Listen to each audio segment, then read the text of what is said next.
আমরা আজকের এই মাহফিলকে সুন্দরের স্বার্থে নেকি অর্জনের স্বার্থে আমরা মাহফিল প্যান্ডেলে চলে আসি।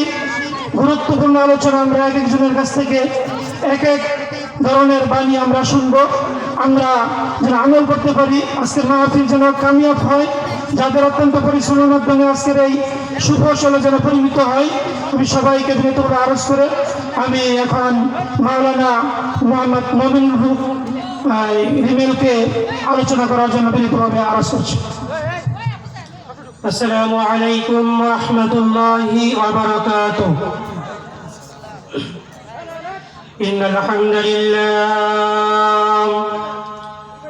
ইন্নাল হামদালিল্লাহ নাহমাদুহু ওয়া নাস্তাঈনুহু ওয়া নাস্তাগফিরুহ ওয়া নাউযু বিল্লাহি মিন শুরুরি আনফুসিনা ওয়া মিন সাইয়্যাতি আ'মালিনা।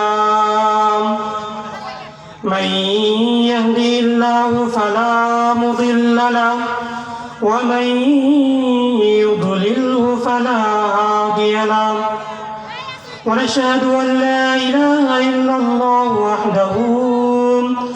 وحده لا شريك له ونشهد أن سيدنا ومولانا محمدا عبده ورسوله الذي أرسله بالحق بشيرا ونذيرا وداعيا إلى الله بإذنه وسراجا وقمرا منيرا.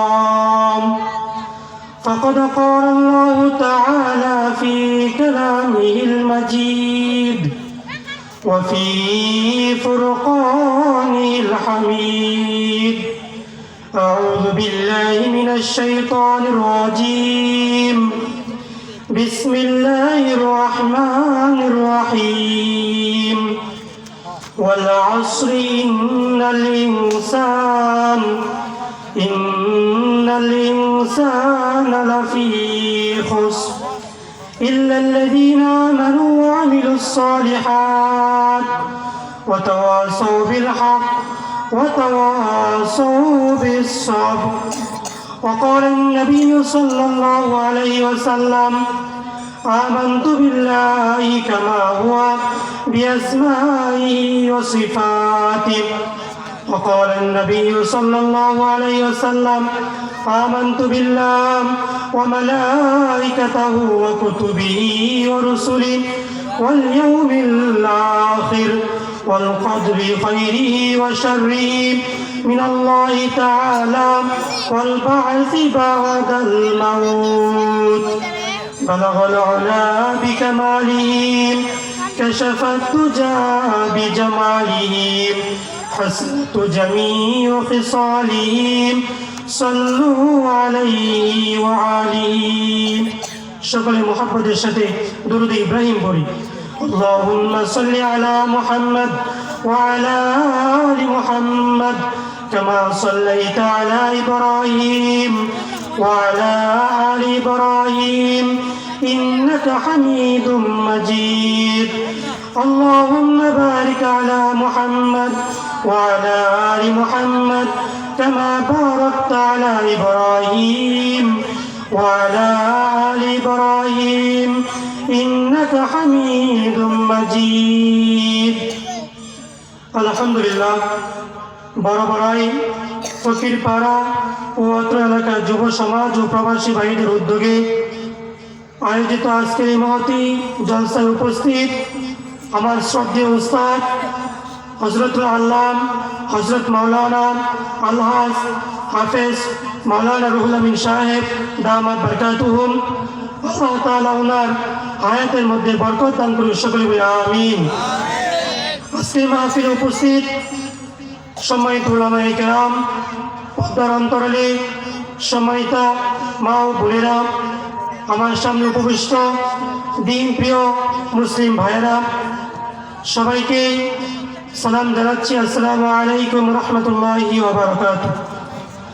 আল্লাহ সুবহানাহু ওয়া তাআলা তার প্রিয় হাবিব সাল্লাল্লাহু আলাইহি ওয়াসাল্লামের মাধ্যমে দীর্ঘ 23 বছর যাবৎ পবিত্র কালামুল্লাহ শরীফকে নাজিল করছেন। আল্লাহ সুবহানাহু ওয়া তাআলা তার পবিত্র কালামুল্লাহ শরীফের মধ্যে 114 খানা সূরা নাজিল করিয়াছেন।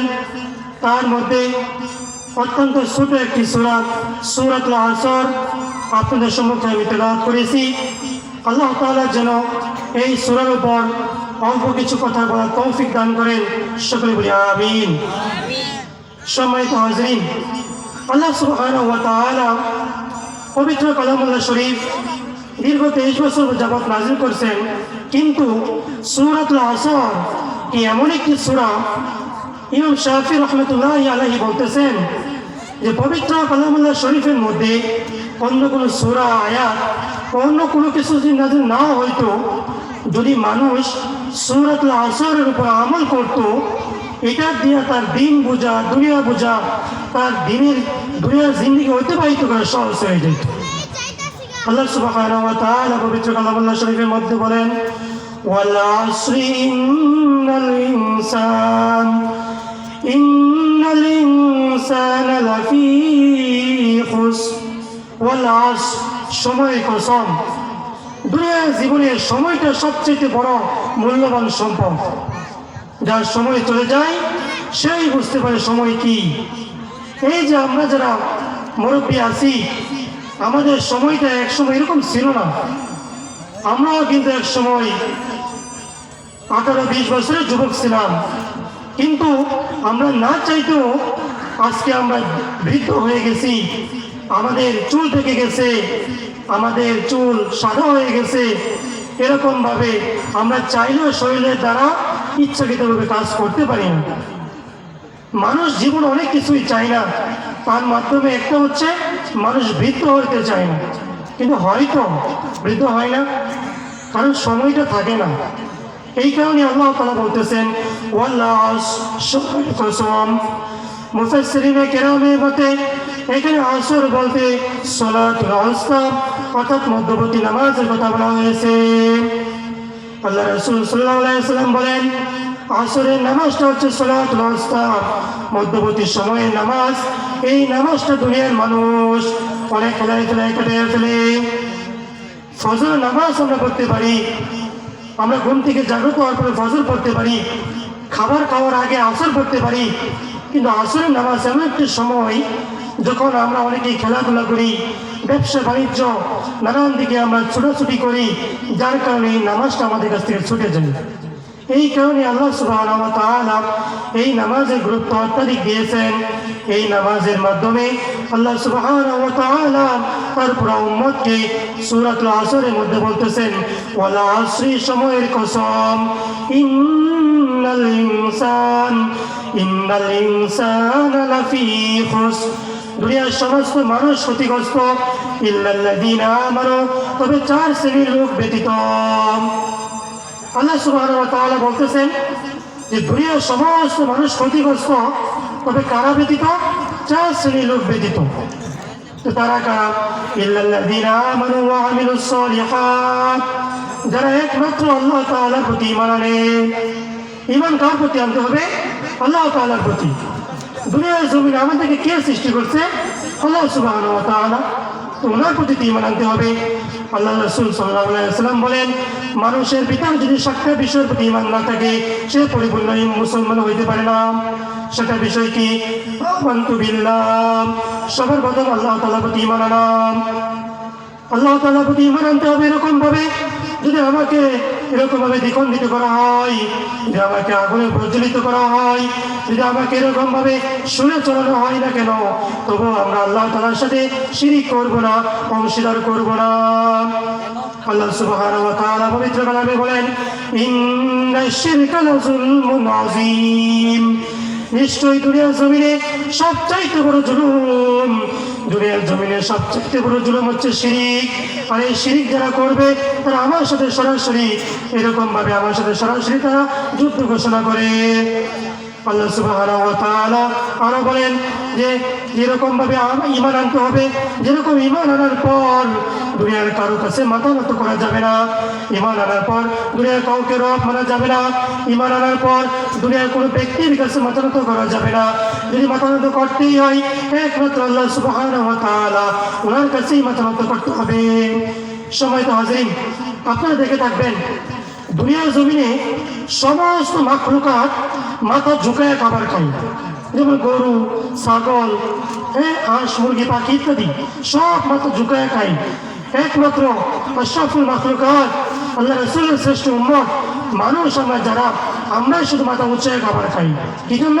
এই যে আমার কপালটা, এটা দুনিয়ার কারোর কাছে নত করার জন্য না, আমার কপালটা সমত হইব আমার রবের কাছে, আমার কপালটা নত হইব আমার সৃষ্টিকর্তার কাছে, যিনি আমাকে খাওয়াই, যিনি আমাকে পড়াই, যিনি এরকম ভাবে দুনিয়াতে আমাকে চলতে ফিরতে সাহায্য করেন। সম্মানিত হাজির, সময় অত্যন্ত সংক্ষিপ্ত, তো আমাদের দ্বিতীয় যে কথাটা ছিল যে আল্লাহ সুবহানাহু ওয়া তাআলা বলেন যে সবার প্রথম যে কথাটা হচ্ছে আমানতু বিল্লাহ, আল্লাহ তাআলার প্রতি পূর্ণ ঈমান আনা, আমানতু বিল্লাহ ওয়া মালাইকাতিহি, এবং ফেরেশতাদের প্রতি পূর্ণ ঈমান আনা, ওয়া কুতুবিহি, কিতাবের প্রতি পূর্ণ ঈমান আনা। আল্লাহ সুবহানাহু ওয়া তাআলা বলেন যে আমানতু বিল্লাহ ওয়া মালাইকাতিহি, আমার সমস্ত প্রাণীকুল ফেরেশতাগুলোর প্রতি পরিপূর্ণ ঈমান আনতে হবে। আল্লাহ সুবহানাহু ওয়া তাআলা মানুষকে পরিচালনা করার জন্য অসংখ্য অগণিত ফেরেশতা নাযিল করেছেন। আল্লাহ সুবহানাহু ওয়া তাআলা মানুষকে মানুষের ময়দানে সুষ্ঠুভাবে চলার জন্য, সুষ্ঠুভাবে থাকার জন্য আল্লাহ তাআলা এরকম ভাবে অসংখ্য অগণিত ফেরেশতাদেরকে নাযিল করেছেন। সম্মানিত হাজিরিন, দেখেন আমাদের সমাজে অনেক মানুষ আছে যারা দেখতে মাশাআল্লাহ আমাদের চেয়ে সুন্দর, আমাদের চেয়ে সুঠাম দেহের অধিকারী, কিন্তু অনেকে হাঁটতে পারে না, কথা বলতে পারে না, চলতে পারে না। কি জন্য? আল্লাহ তাআলা তার কাছ থেকে ওই নিয়ামতটা কাইরা নিয়েছে। কারণ আল্লাহ তাআলা প্রত্যেকটা বান্দার জন্য ফেরেশতাদেরকে নিযুক্ত করছেন। এই যে আমি কথা বলতেছি, আমি আমার দ্বারা কথা বলতে পারতেছি না, আমাকে বলানো হইতেছে, আমি হাঁটতেছি, আমি হাঁটতে পারি না, আমাকে হাঁটানো হইতেছে। এই যে আমি শ্বাস প্রশ্বাস নিতেছি, আমি নিতে পারতেছি না, আমাকে দিয়ে নেওয়ানো হইতেছে। কিসের মাধ্যমে? অসংখ্য অগণিত ফেরেশতা আছে। আল্লাহ তাআলা বলেন কিরামান কাতিবিন ইয়ালামুনা মা তাফআলুন, হে বান্দারা, তোমার দুই কাঁধে দুইজন সম্মানিত ফেরেশতা আমি নিযুক্ত করে দিয়েছি। তুমি কখন কি করো, কখন কি বলো, কখন কি চিন্তা করো, কখন কি ফিকির করো, আমি আল্লাহ সুবহানাহু ওয়া তাআলা তাদের মাধ্যমে জানতে পারি। এই ফেরেশতার প্রতি ঈমান আনা আমাদের জরুরি।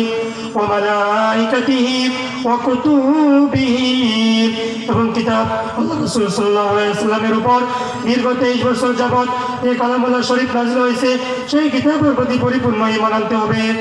আল্লাহ তাআলা পবিত্র কালামুল্লাহ শরীফের মধ্যে বলেন যালিকাল কিতাবু লা রাইবা ফীহি হুদাল লিল মুত্তাকিন, আমি কিতাবকে নাযিল করিয়াছি, এর মধ্যে কোনো সন্দেহের অবকাশ নাই, আর এটা হচ্ছে মুমিন মুত্তাকিদের জন্য পথ প্রদর্শক। আল্লাহ তাআলা আরো বলেন ইন্না নাহনু নাযালনা যিকরা ওয়া ইন্না লাহু লাহাফিজুন, আমি এই কোরআনকে নাযিল করিয়াছি, আর এই কোরআনের রক্ষক, কোরআনের বাহক আমি নিজেই আল্লাহ সুবহানাহু ওয়া তাআলা। আমি আল্লাহ সুবহানাহু ওয়া তাআলা এই কোরআনকে নাযিল করিয়াছি, আর এই কোরআনকে রক্ষার দায়িত্ব আমি নিজে নিয়েছি। ওয়া কুতুবিহি ওয়া রাসূলিহি, এবং আমি দুনিয়ার জমিনে অসংখ্য অগণিত নবীদেরকে নাযিল করিয়াছি, সর্বশ্রেষ্ঠ যে নবী ওয়া মা আরসালনাকা ইল্লা রাহমাতাল লিল আলামিন, আমি প্রিয় হাবিব সাল্লাল্লাহু আলাইহি ওয়াসাল্লামকে সমস্ত জাতির জন্য রহমত স্বরূপ প্রেরণ করিয়াছি। সম্মানিত হাজিরিন, আল্লাহ সুবহানাহু ওয়া তাআলা এরকম ভাবে তার প্রিয় হাবিব সাল্লাল্লাহু আলাইহি ওয়াসাল্লামকে সর্বশেষ এবং সর্বশ্রেষ্ঠ নবী হিসেবে নাযিল করিয়াছেন। ওনার চারিত্রিক বৈশিষ্ট্য আল্লাহ তাআলা পবিত্র কালামুল্লাহ শরীফের মধ্যে দিয়েছেন। ওনার গুণাবলী সম্বন্ধে আল্লাহ তাআলা পবিত্র কালামুল্লাহ শরীফের মধ্যে বলেছেন। এরকম ভাবে প্রত্যেকটা বিষয়ের প্রতি আমাদের ঈমান আনা জরুরি। সময় সংক্ষিপ্ততার কারণে বাকি বিষয়গুলো বলা যাচ্ছে না, তো আমাদের সর্বশেষ কথা একটাই যে আল্লাহ রাসূল সাল্লাল্লাহু আলাইহি ওয়াসাল্লাম যেভাবে দুনিয়ার জীবনে জীবনটা অতিবাহিত করছেন, আল্লাহ তাআলা যেভাবে দুনিয়ার জীবনে আমাদেরকে থাকতে বলছেন সেইভাবে জীবনকে অতিবাহিত করা, সেইভাবে চলার চেষ্টা করা আল্লাহ তাআলা আমাদের সবাইকেই তৌফিক দান করুন। এবং আমার উস্তাদ মোহতারাম আল্লাহ সরজত মাওলানা আজকের মাহফিলের উনি সভাপতি, ওনার কথা বলার কোনো যোগ্যতা নাই, তবু দু একটা কথা বললাম। আল্লাহ তাআলা যেন আমার উস্তাদকে ন্যায় কায়ের তৌফিক দান করেন, এরকমভাবে ওনার এলেমের মধ্যে বরকত দান করেন। সকলে বলি আমিন। ও আমার জন্য সবাই দোয়া করবেন আল্লাহ তাআলা যেন এই যুব সমাজটাকে, এই যুবকদেরকে আরও বেশি থেকে বেশিরভাগ নেক আমল কাজ করার তৌফিক দান করে। সকলে বলি আমিন। ওয়া মা তাওফীকি ইল্লা বিল্লাহ আলাইহি তাওয়াক্কালতু ওয়া ইলাইহি উনীব। আসসালামু আলাইকুম ওয়া রাহমাতুল্লাহি ওয়া বারাকাতুহু। সকলে আমরা বলি মারহাবা। তরুণ ছেলে অত্যন্ত গুরুত্বপূর্ণ আলোচনা পেশ করছেন। আমরা সকলে যারা শ্রবণ করছি আল্লাহ তাআলা সবাইকে সঠিকভাবে পরিপূর্ণভাবে ওনার কথাগুলোর প্রতি আমল করার জন্য আমাদের সবাইকে আল্লাহ তাআলা কবুল করে নিন। আল্লাহ তাআলা আমল করার জন্য তৌফিক দান করুন। অত্র এলাকার তৌহিদি যুবক মুমিন মুসলমান যারা আছি আমরা আশেপাশে মেহরবানি করে আমরা আজকের এই সভা প্যান্ডেলে চলে আসি। বড়